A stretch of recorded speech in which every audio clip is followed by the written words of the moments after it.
안녕하십니까. 5월 18일 토요일 말씀 묵상 함께 시작하겠습니다. 오늘도 말씀으로 하루를 시작하시는 귀한 성도님들의 생업과 가정 가운데 주님의 능력, 그 사랑이 넘쳐 흐르는 그런 역사가 일어나기를 기도합니다. 오늘 부분은 누가복음 23장 26절에서부터 38절까지 말씀이고요. 예수님께서 그 비아 돌로로사라고 그러죠. 그 십자가의 길을 걸으셔서 결국 십자가에 달리시는 모습을 볼 수 있는데, 그 십자가에서 예수님께서 세상을 심판하심과 동시에 사랑의 구원을 선포하시는 그 역설적인 모습을 오늘 본문을 통해서 살펴볼 수 있을 것 같습니다. 그럼 먼저 말씀을 보시고 묵상을 이어나가도록 하겠습니다. 그들이 예수를 끌고 갈 때에 시몬이라는 구레네 사람이 시골에서 오는 것을 붙들어 그에게 십자가를 지워 예수를 따르게 하더라. 또 백성과 및 그를 위하여 가슴을 치며 슬피 우는 여자의 큰 무리가 따라오는지라. 예수께서 돌이켜 그들을 향하여 이르시되,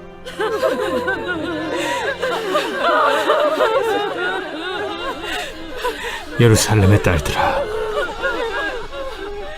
나를 위하여 울지 말고 너희와 너희 자녀를 위하여 울라.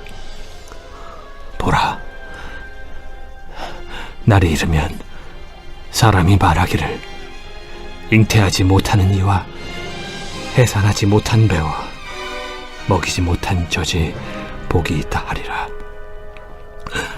그때 사람이 산들을 대하여 우리 위에 무너지라 하며 작은 산들을 대하여 우리를 덮으라 하리라. 푸른 나무에도 이같이 하거든 마른 나무에는 어떻게 되리요? 또 다른 두 행악자도 사형을 받게 되어 예수와 함께 끌려가니라. 해골이라 하는 곳에 이르러 거기서 예수를 십자가에 못 박고 두 행악자도 그렇게 하니 하나는 우편에 하나는 좌편에 있더라. 아버지, 저들을 사하여 주옵소서. 자기들이 하는 것을 알지 못함이니이다. 그들이 그의 옷을 나눠 채비 뽑을세. 백성은 서서 구경하는데 관리들은 비웃어 이르되, 저가 남을 구원하였으니 만일 하나님이 택하신 자 그리스도이면 자신도 구원할지어다. 군인들도 희롱하면서 나와 신 포도주를 주며, 내가 만일 유대인의 왕이면 내가 너를 구원하라. 그의 위에 이는 유대인의 왕이라 쓴 패가 있더라. 이 예수님의 십자가가 결국 우리 신앙의 모든 것이라고 할 수 있잖아요. 정말 주님께서 행하신 놀라운 일이고 너무나도 큰 의미를 가지고 있는 것이 바로 이 예수님의 십자가입니다. 어제 본문에서 우리가 묵상했듯이 예수님께서 바라바와 같은 정말 악인을 위해서 대신 죄를 지신 장소입니다. 그런데 예수님께서 십자가를 통해서 우리를 용서하셨다는 것은 많이들 알고 있는데, 이것이 또한 심판의 의미를 함께 갖고 있다는 것을 모르시는 분들이 있으신 것 같아요. 예수님의 십자가는 예루살렘을 심판하는 십자가입니다. 왜냐하면 열왕기에 보시면요, 북이스라엘의 아합 왕이라고 이스라엘 역사상 최악의 왕이 있습니다. 이 사람이 이미 그 앞에서 여러 가지 악행을 행했어요. 바알신을 섬기고 아세라 목상 섬기고 각종 악행을 다 행한 왕입니다. 그런데 하나님께서 이 아합을 치시고 정죄하실 때에 뭘 가장 먼저 내세우시냐 하면 이스라엘 평원이라는 곳이 있는데, 그곳에 의인이었던 나봇이라는 사람이 있습니다. 이 나봇이라는 사람의 포도원을 빼앗고 위증자들을 세워서 나봇을 죽이는 일이 벌어져요. 사실은 아합이 한 것이 아니고 아합의 아내 이세벨이 그 일을 한 건데, 아합은 이미 그 앞에서 많은 악행을 저질렀거든요. 하지만 그 모든 악행에도 불구하고 하나님께서 너를 죽여버리겠다고 선포하진 않으십니다. 그런데 그가 의인 나봇을 죽이고 그 포도원을 빼앗았다. 이것 때문에 하나님은 너의 왕조는 이걸로 끝이다. 이렇게 쳐버리세요. 아니 그 앞에 바알신 숭배하고 아세라 목상 숭배하고 죄 많이 지었는데 왜 그런 건 다 언급 안 하시고 나봇을 죽였다. 너는 이제 끝이다. 이렇게 선포하시는 건가? 의인을 죽였거든요. 의인을 죽인다는 것은 하나님의 칼날을 피할 수가 없게 되는 겁니다. 예수님의 십자가, 예수님만큼 의인이 있습니까? 나봇이 예수님만큼 의인이었겠어요? 죄라고는 털끝만치도 없는 분을 지금 억울하게 죽이고 있는 거잖아요. 이거는 예루살렘과 그 땅이 살아날 수가 없게 되는 겁니다. 하나님의 용서를 받을 수가 없어요. 이제 예루살렘과 그 성전, 그 종교 지도자들과 그들이 이끄는 유대교, 이건 의인인 예수님을 십자가로 죽였기 때문에 멸망이 확정되어 버리는 겁니다. 그런데 묘한 모습이 나타나요. 예수님은 분명히 이 십자가를 통해서 하나님께서 치시는 멸망, 심판이 확정될 거란 걸 알고 계세요. 그럼에도 불구하고 또한 예수님은 저들에게 임할 하나님의 진노를 막아서시는 모습을 보입니다.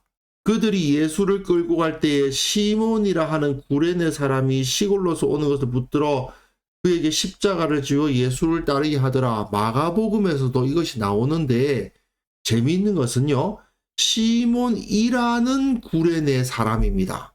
마가복음에서는 시몬 베드로가 예수님을 따르겠다고 말했지만 그는 따르지 않았고 시몬 구레나이온이라는 사람이 따랐다라고 말하고 있어요. 그러니까 구레네 사람 시몬이라고 번역되어 있지만 시몬 베드로가 아니라 시몬 퀴레나이온, 이 사람이 예수님의 십자가를 대신 지고 걸었다라고 기록하면서 제자들은 아무것도 한 게 없다, 이렇게 제자들을 비판하는 그러한 표현이 쓰여져 있는데, 누가가 보기에는 그 당시 사도들이 얼마나 하늘 같았겠습니까? 마가복음에서 분명히 시몬 구레나이온이라고 해놓은 걸 보면 시몬 베드로가 따라오지 않았다라는 것을 지적하고 있는 것임에 틀림이 없고, 누가 봐도 그런데 그래도 이후에 베드로가 얼마나 주님을 위해서, 그 복음을 위해서 헌신적으로 사역했고 얼마나 크게 쓰임받은 사람입니까?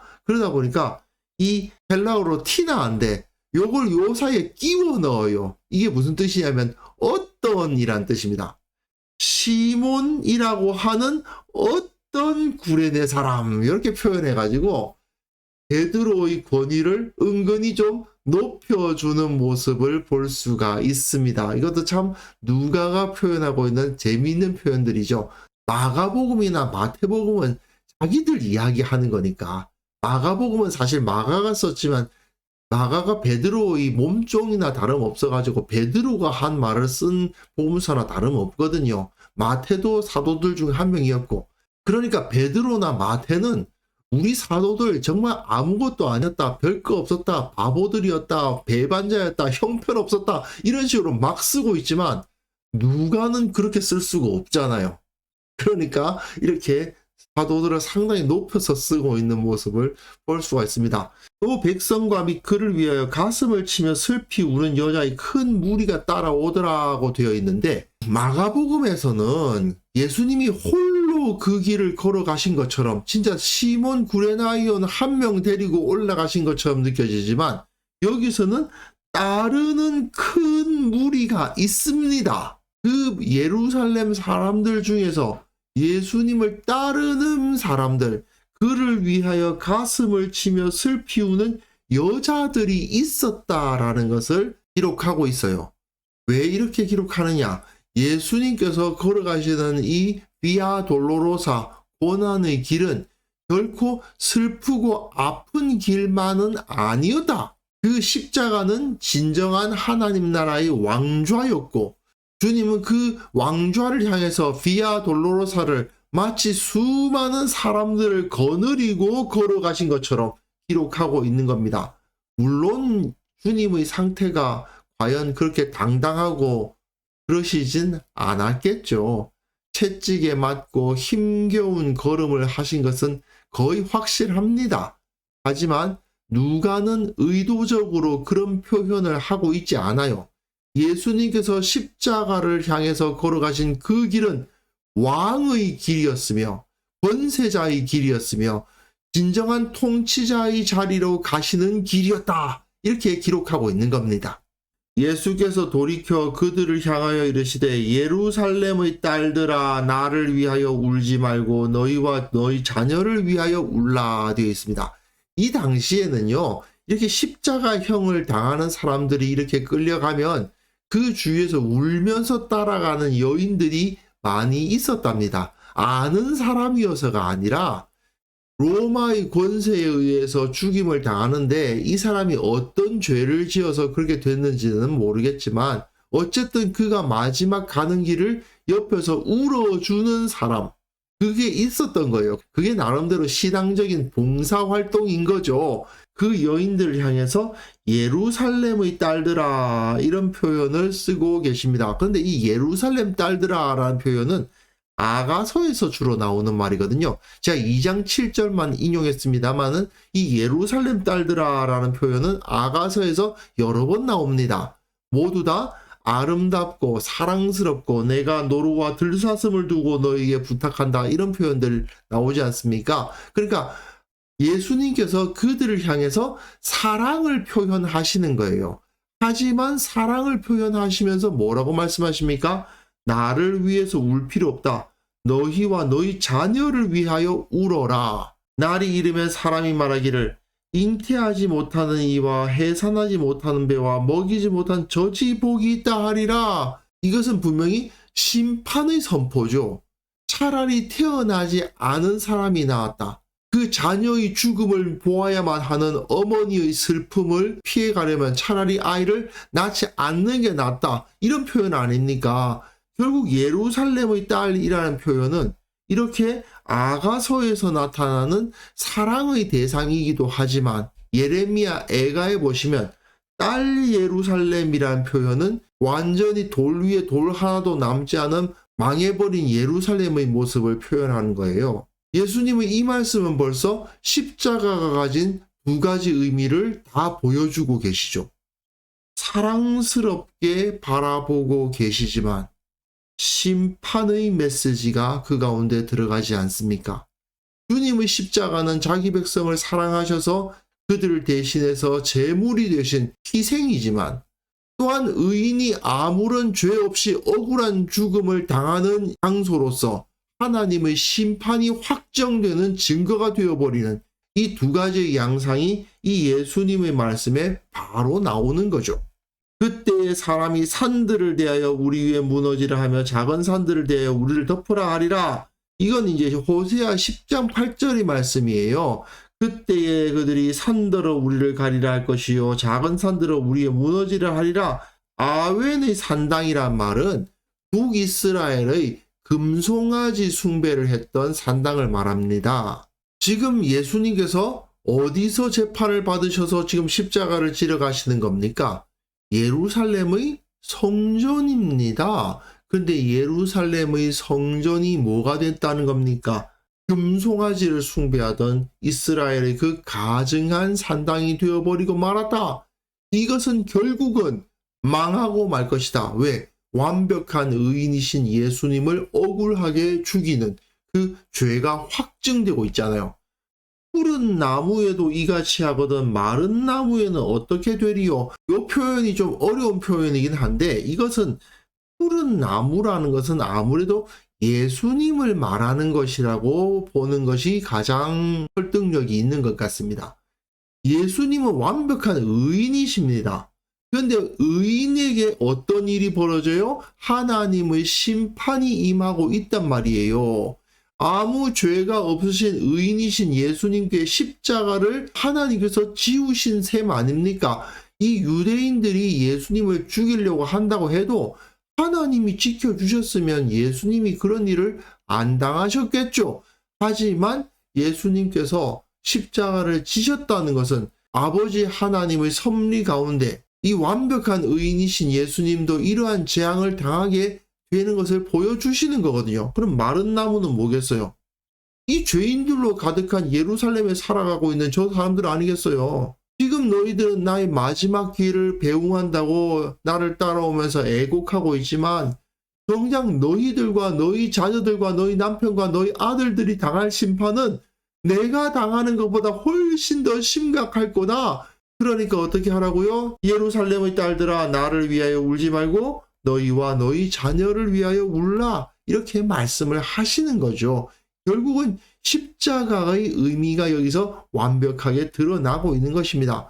자, 이렇게 또 다른 두 행악자도 사형을 받게 되어서 예수님과 함께 끌려가는데 이것은 다음 본문에 나올 겁니다만은 마태와 마가에서는 야고보와 요한이 자기들을 우편에 좌편에 앉게 해달라고 요청했던 것이 그들은 결국 도망가고 그 자리에는 두 행악자가 서게 되었다. 그 말을 해주는 부분인데 누가복음에서는 그걸 또 약간 틀었죠. 야고보와 요한이 우편에 좌편에 앉게 해달라고 했던 이야기는 누가복음에서는 안 나타납니다.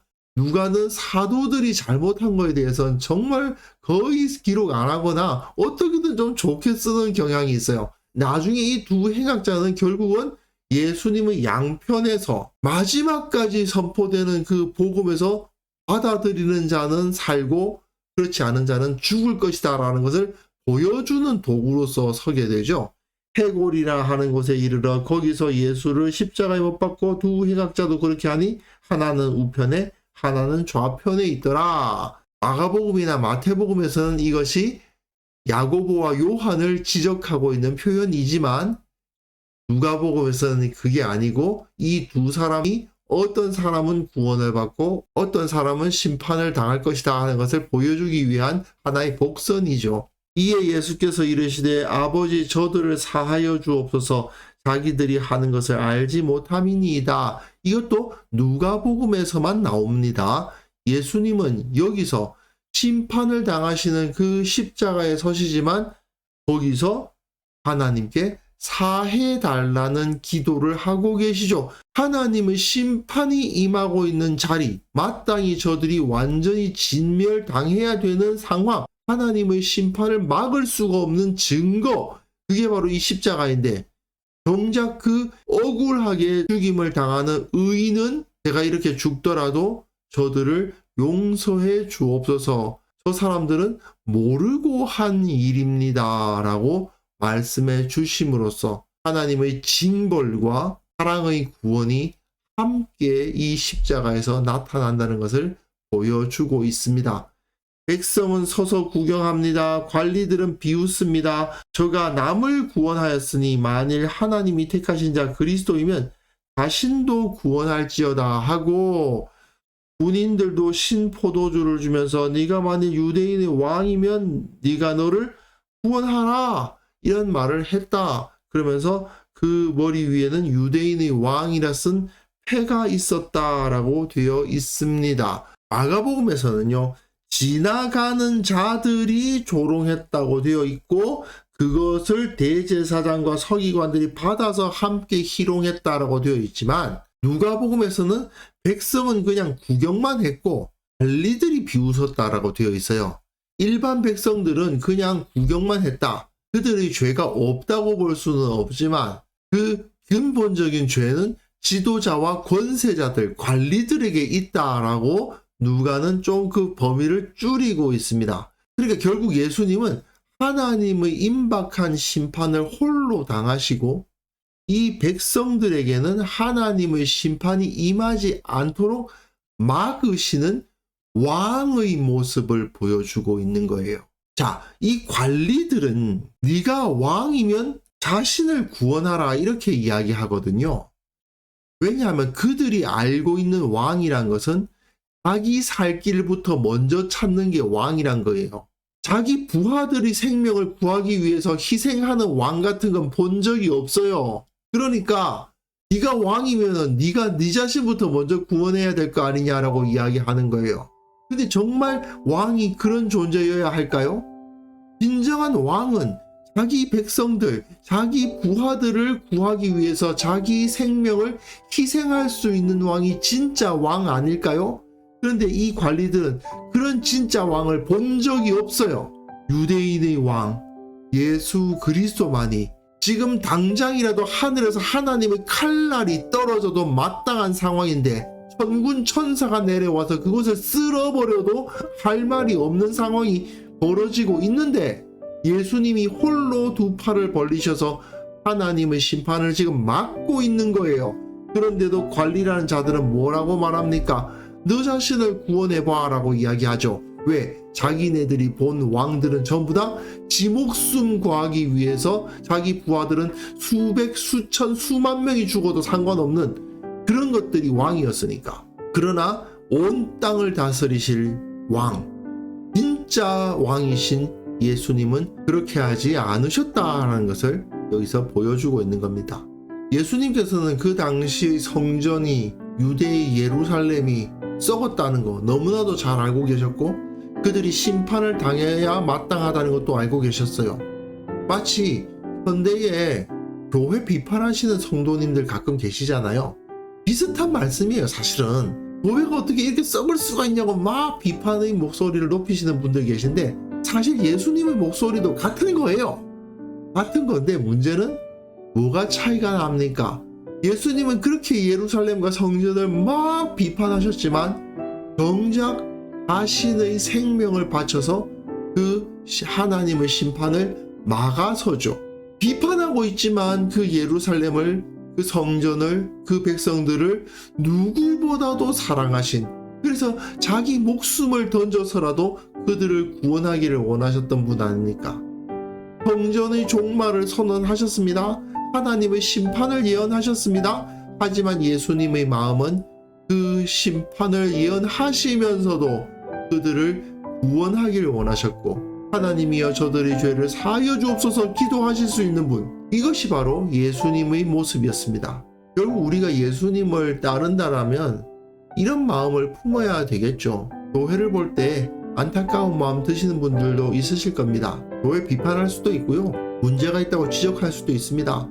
하지만 그렇게 했을 때에 내가 예수님을 사랑하는 사람으로서 교회에 대해서 이야기하는 거라면 예수님처럼 자신의 생명을 드리고 자신의 희생을 통해서 이 교회를 바로 세우기를 원한다는 그러한 사랑이 전제되어야 되지 않을까 그런 생각을 하게 됩니다. 그래서 이 시간 함께 기도하실 때에는요, 무엇보다도 첫째로 예수 그리스도의 십자가의 의미를 잊지 않게 하옵소서. 그리고 또한 주님처럼 끝까지 주님의 공동체 교회를 사랑하고 교회를 섬기는 자가 되게 하여 주옵소서. 함께 기도하는 시간 가졌으면 합니다.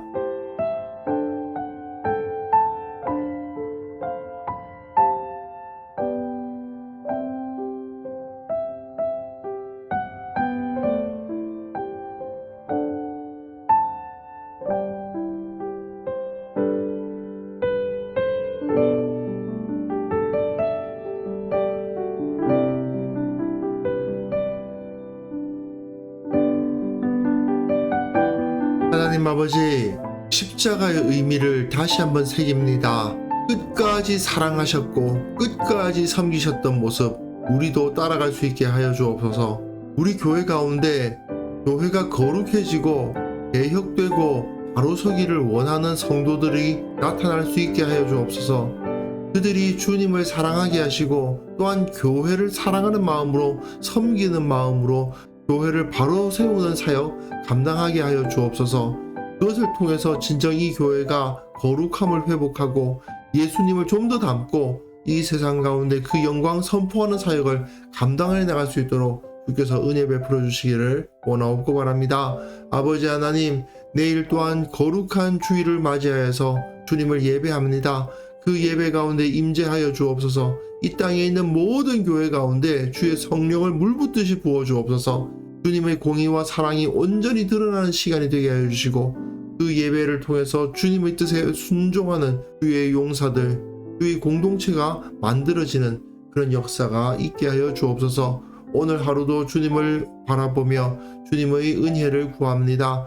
지켜주시고 보호하시고 또한 우리의 기도에 응답하시고 기쁨과 사랑으로 충만한 하루 보낼 수 있기를 원하옵고 예수님의 이름으로 기도합니다. 아멘.